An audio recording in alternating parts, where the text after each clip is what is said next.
Hey, what's up? I got some more lore content for you guys. For those of you who are watching me for the first time, I make Mythbuster style YouTube videos and other things like tips and tricks for getting better at Legends of Runeterra.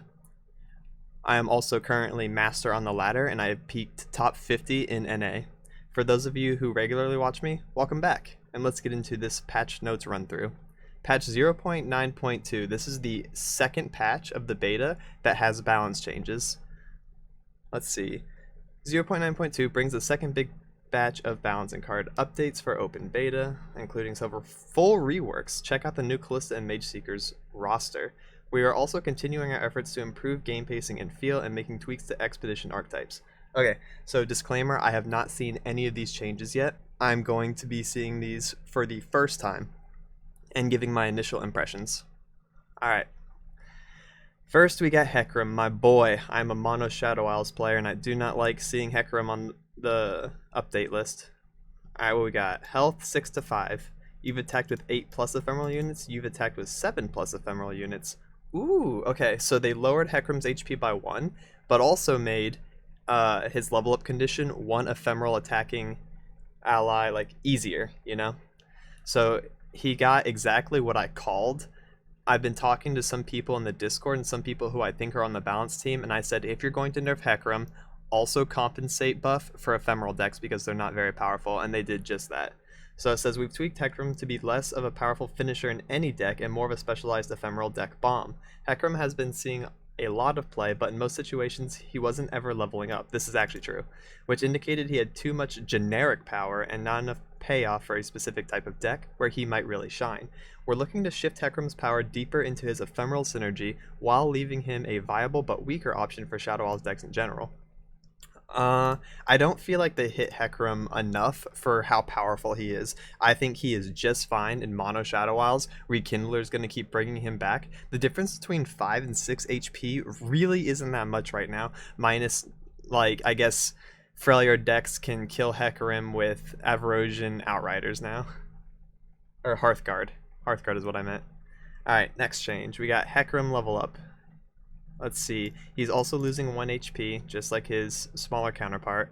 Attack. Summon 2 attacking Spectral Riders. Allies have 2. Attack.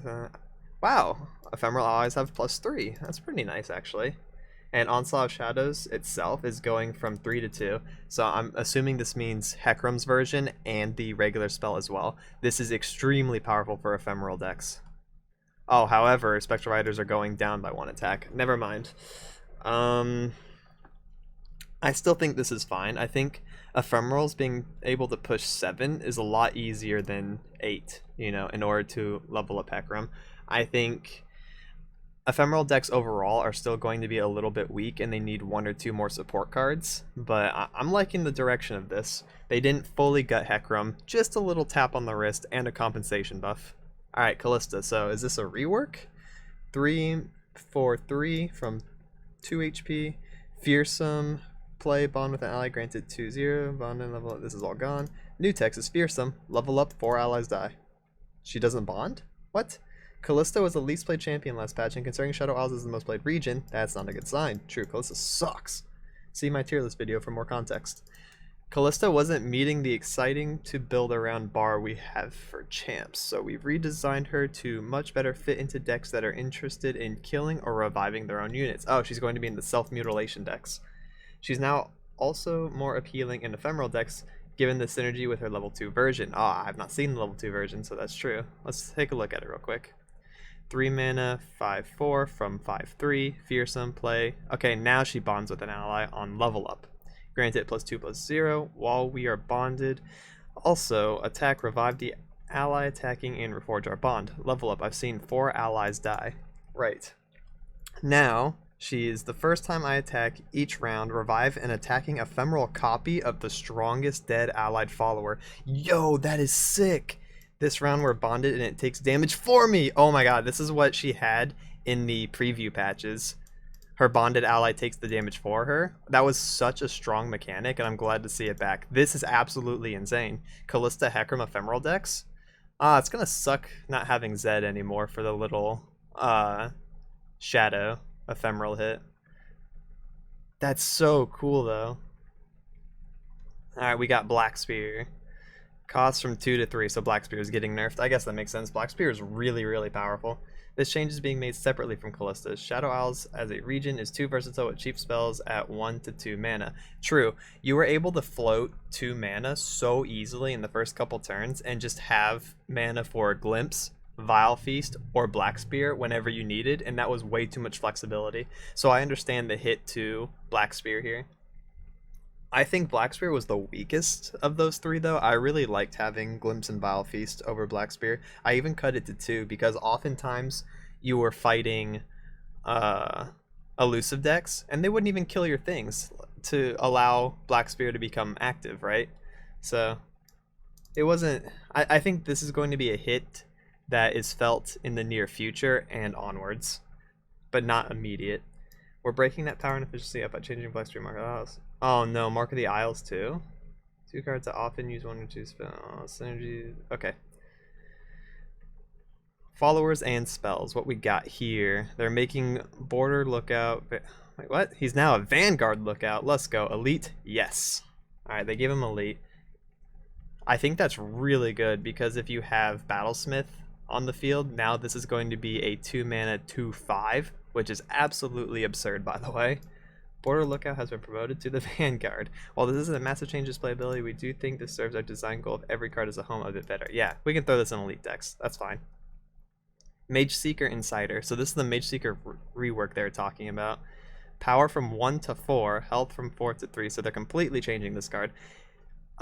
Discard a spell to grant me power equal to its cost. That was before. Now it is grant me 2/2 once you've cast a 6-cost spell this game. So he's going to be a 4 mana 6/5 if you've ever casted a 6-cost spell before playing him, or while he's on the board as well. That seems pretty good, actually.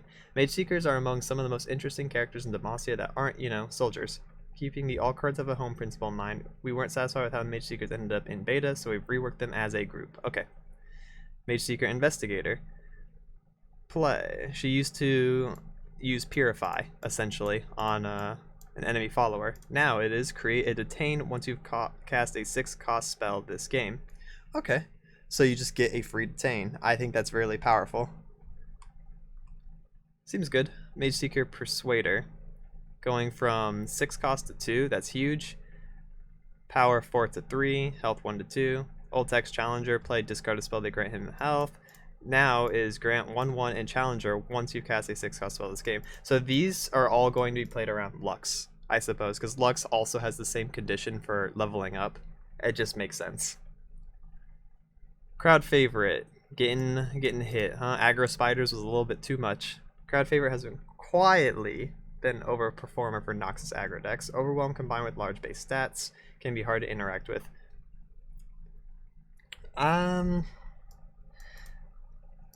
Yeah, I think Crowd Favorite was a little too powerful, but I think hitting his HP is just going to make him, like, weird. This doesn't seem like... I don't know, this doesn't seem like the right change, but I guess that's all you can do with him. Alright, Iceborne Legacy, getting immediately hit. Grant an ally a copy is slow. Grant an ally a copy everywhere, too. Oh, Iceborne Legacy hasn't seen much play, with the payoff clearly not providing enough deck building inspiration, and we're hoping a doubled effect at a higher investment offers a more appealing prospect. Right, so this is 1 more mana efficient. Like, if you were to double the cost of this, it would be like 6 mana to get 2/2, but it's only 5. So they're thinking that this is slightly more efficient per card. However, it is now a slow. It can get denied. And it's really hard to use multiple copies of it in a turn comparatively to before. Definitely an interesting change. I know Iceborne Legacy and Spiderling decks have just been cropping up, so maybe this affects that deck. We'll see. Pack Mentality, very similar to Iceborne Legacy. Alright, give an ally and other allies of its group 3/3 and overwhelm this round. Now it is give allies 2/2 and overwhelm this round. All allies, no matter what. So this is like a weaker version of Bloodlust from Hearthstone. Bloodlust was 5 mana plus 3 attack. This is 7 mana 2/2. The old version of Pack Mentality was both a tad confusing and generally ineffective. Our goal with this changes it to improve it as a finisher for go-wide tribal strategies, while also making it more of an option for non-tribal decks. Right. This is a really good finisher, actually. The Overwhelm should not be slept on. If you have a full board of just like decently statted minions, let's say 3 to 5 attack, this is going to do upwards of like 22 damage. And your units will be strong enough to deal with most of the enemy units as well. Things like Pack Mentality and things like For Demacia are extremely swingy. Like if this doesn't end the game outright based on health total, you will just win from how swingy the tempo state will be. Poro Snacks. Cost from 4 to 3. Yay, Poros are getting a little bit of a buff. Poros are currently the worst performing expedition archetype by a large margin. Well, it's also the worst performing tribe in normals. We're hoping this change helps expedition decks by giving Poros a boost in constructed. Yes, exactly. Poros need some help. They need more support cards, to be honest. Uh-oh, Troop of Elnuks. Play. Summon each Elnuk in the top 10 cards of your deck. Play. For the top 6 cards in your deck, summon each Elnuk and shuffle the rest into your deck. Ah, oh, no.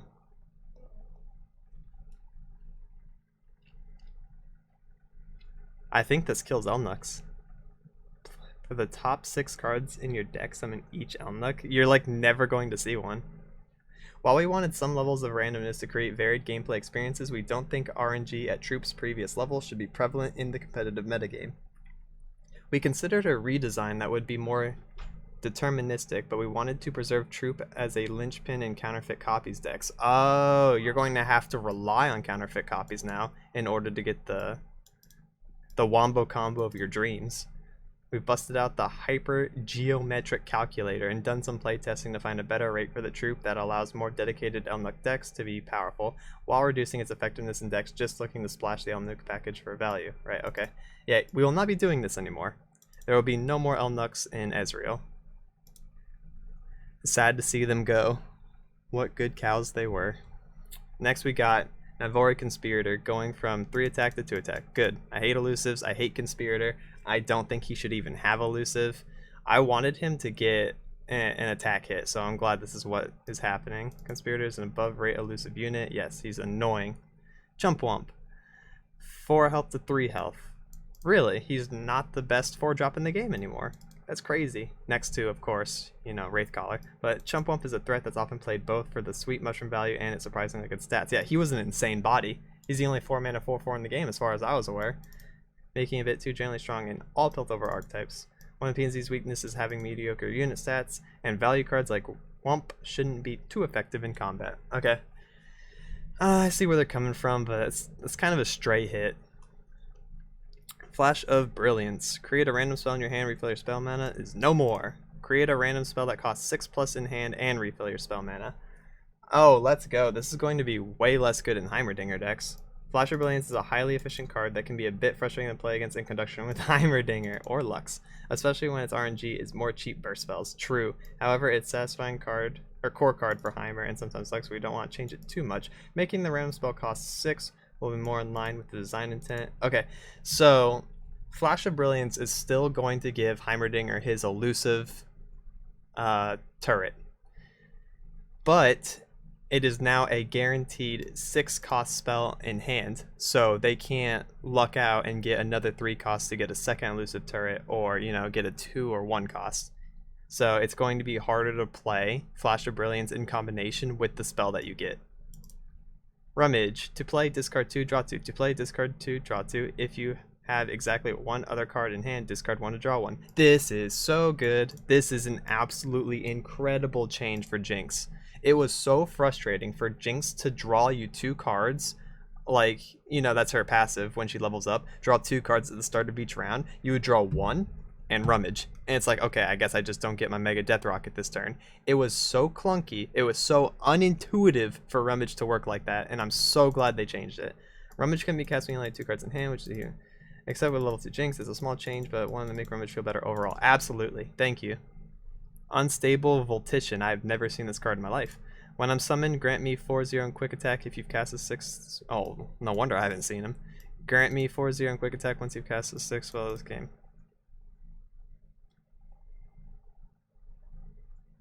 What? When I'm summoned, grant me 4/0. Grant me grant me 4/0. It's not when he's summoned, so he can be on the field first. We're lining evolution works similarly to the new Mage Seekers. Alright, cool. We'll see. I don't think that card's good. Brood Awakening. Getting cheaper by 1 more mana. Nice, let's go Spiderlings. This change is part of an overall shift of some strength in Shadow Isles from raw power to synergy. Dedicated Spiders decks normally skip out on playing this card in favor of the more fearsome builds. This adjustment should help make Brood a more viable option in Constructed. Yeah, it should. I think 6 mana was way too steep. 5 actually seems pretty good. So you can do a strong Spider turn. You know, on 1 you have Hapless Aristocrat or Precious Pet.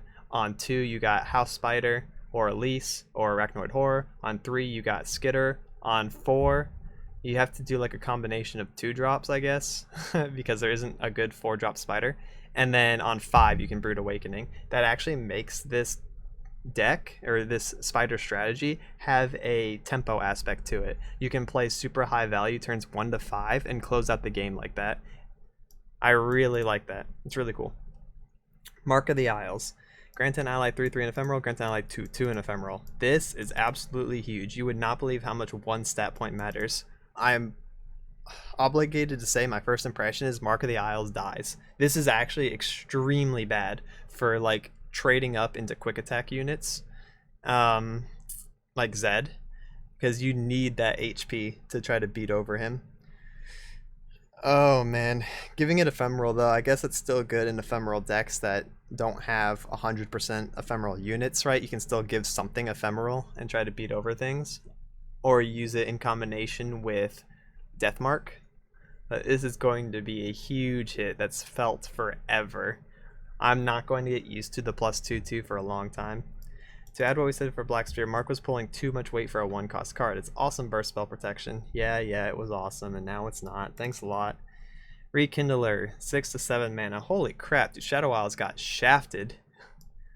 Lore is designed to allow champions in play for multiple turns, so it's important and satisfying reprieve to get rid of a champion that is about to level up. Rekindler at its current rate too strongly breaks the healthy play pattern of removing champions, so we're upping its cost. Honestly, this doesn't matter all that much if you think about Hecarim decks, right? You play Hecarim on 6, he gets Thermo Beamed or Vengeance, right? He gets removed immediately. You pass turn. Alright, turn 7. Rekindler. It really doesn't matter if you float that 1 mana before compared to now where you don't. So, is that really too big of a change? Not really. Alright, watch list. Elise and Frenzied Skitter. Hey, can we calm down with the Shadow Isles cards? Stop looking at them. We previously mentioned keeping an eye on fearsome units as a whole, so consider that as an addendum directed at specific cards. Glimpse Beyond? No! Leave Shadow Isles alone. Y'all did enough, alright? Please. I don't have another deck to fall back on. Except for maybe, discard Jinx. That sounds fun now. I'll even buy the board. Shadow Assassin is the most played card in Legends of Runeterra, and for good reason. Reasonable elusive stats plus free card advantage make this card a near auto include, so they're thinking about nerfing Shadow Assassin in the future. Okay. That's honestly fair. I don't think you should take away Shadow Assassin from decks that want to tech it as a defensive elusive body though. I feel like Shadow Assassin was extremely average in the times that I used it, and even as an elusive defensive body, it only stalled like 1 turn and I still died the next. So I don't know. I don't think Shadow Assassin deserves to get hit. 3 mana 2/2 is already pretty bad stats. Draw 1 elusive. There really isn't much to it other than that. I think she's okay. Game pacing and feel. Last patch we improved the field for sure. It got hella sped up. Continued improvements. Keep it up. We also made a first step toward improving turn timers. Absolutely. Expeditions. I don't really care about that too much. Language support. Let's go Spanish and Portuguese. Bug fixes. I didn't know this happened actually. I should have tested that. That's hilarious. Black Spear and Shempo can now target allies. That's really cool. Because you want to do some like self-mutilation sometimes. Down in dust. Alright, cool. That looks like it's it. Yep, there we have it for patch 0.9.2. They hit a lot of weird stuff. The rework to Mage Seekers, we're going to have to see how that plays out. I really don't know off the top of my head. I think Callista Ephemeral is going to be the deck to try along with Hecarim. That seems like the biggest meta shift, I guess. is that Mono Shadow Wilds just got shafted even though it was a tier 2 or 3 deck, and ephemerals are going to be a little bit better with Callista. Don't start crafting her right away though, because there is a chance that she's still bad. Iceborne Legacy, Poro Snacks, Troop, yep, Conspirator, Chump Wump, all receiving some minor changes. Flash of Brilliance. I think another deck to try is going to be Jinx Discard again. This Rummage change is actually huge. Yep, there we have it. And that about wraps it up for me. Thank you guys so much for watching. I appreciate anyone, coming by, check out my patch notes run through. I probably have some interesting takes, but I hope I was insightful to how the meta is, what is strong, and what to look out for in the future. Thank you again so much for watching. Check out my socials in the description below and have a good one. Laters.